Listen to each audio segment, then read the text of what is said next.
I guess if thinking back about Amway again, I think the biggest takeaway that I took from it was, um,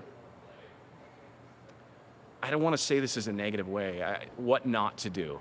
I learned what not to do, Yeah. and that served me pretty well over the years. I So, think that I tell my kids this all the time, that you learn far more from your failure.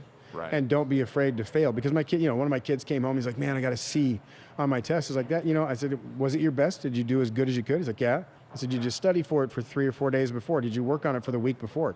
Absolutely. I said, well, then that's exactly what you deserve to get. And now you know where you made your mistakes. He's like, well, Yeah. yeah, but I missed the question and he gave me the question and he gave me the answer.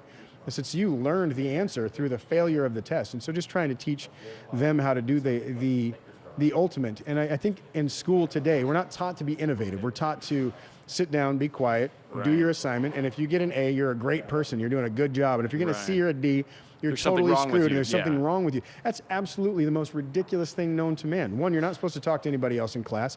If I'm going to have an issue and I'm going to talk to somebody about making a conversation, and hey, you know what? I talked to you last week about this. You and I should collab on this and find out what we can both do better in our respective lives to be able to make this work. That's how the world works. Right. So they're teaching you a difference of going in and being a quiet, subdued employee that never fails and always living in fear of that fact versus being the person that's willing to go screw up.